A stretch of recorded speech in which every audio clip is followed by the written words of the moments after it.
రోజూ గుడ్లు తింటే కొలెస్ట్రాల్ పెరిగిపోతుందని కొందరు అంటారు. మరికొందరు ఇది సంపూర్ణ ఆహారం అంటారు. మరి నిజమేంటి? గుడ్డు అనేది ప్రపంచంలో అత్యంత ఎక్కువగా పరిశోధించబడిన ఆహారాలలో ఒకటి. చిన్నదిగా కనిపించినా ఇందులో శరీరానికి అవసరమైన అనేక పోషకాలు ఉంటాయి. అందుకే చాలామంది ఉదయం అల్పాహారంలో గుడ్లను భాగం చేసుకుంటారు.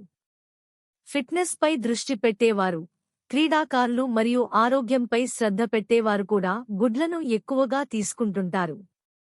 గుడ్లలో ముఖ్యంగా ప్రోటీన్ సమృద్ధిగా ఉంటుంది. ప్రోటీన్ శరీరంలోని కండరాల నిర్మాణం మరియు మరమ్మత్తుకు సహాయపడుతుంది. అందుకే వ్యాయామం చేసేవారు గుడ్లను ఎక్కువగా ఇష్టపడతారు.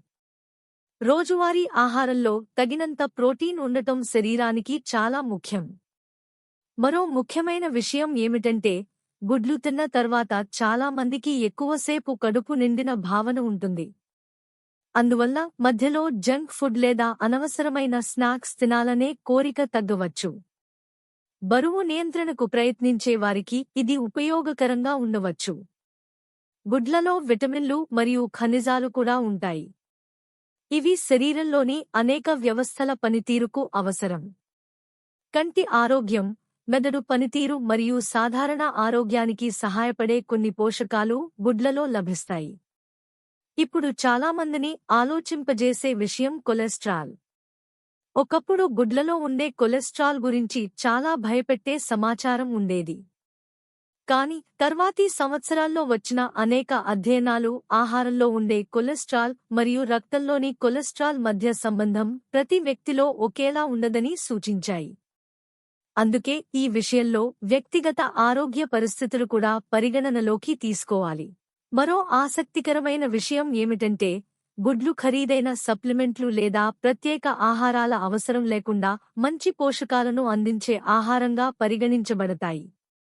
అందుకే చాలా దేశాల్లో వీటిని సమతుల్య ఆహారంలో భాగంగా సూచిస్తారు. అయితే ఇక్కడ ఒక ట్విస్ట్ ఉంది. గుడ్లు ఆరోగ్యకరమైనవి కాబట్టి ఎంతైనా తినవచ్చని అనుకోవడం సరైంది కాదు. ఏ ఆహారం అయినా సమతుల్యంగా తీసుకోవాలి. అలాగే గుడ్లతో పాటు పండ్లు, కూరగాయలు, పప్పులు మరియు ఇతర ఆరోగ్యకరమైన ఆహారాలు కూడా ఉండాలి. చివరికి గుడ్లు ఒక శక్తివంతమైన పోషక ఆహారం కావచ్చు. కానీ ఆరోగ్యాన్ని నిర్ణయించేది కేవలం గుడ్లు మాత్రమే కాదు. మొత్తం ఆహారపు అలవాట్లు, వ్యాయామం మరియు జీవనశైలి కూడా అంతే ముఖ్యమైనవి. కాబట్టి గుడ్లను సమతుల్య ఆహారంలో భాగంగా తీసుకోవడం ఉత్తమ మార్గం. ఇంకా ఇలాంటి ఆహార నిజాలు తెలుసుకోవడానికి మా ఛానల్ను సబ్స్క్రైబ్ చేయండి.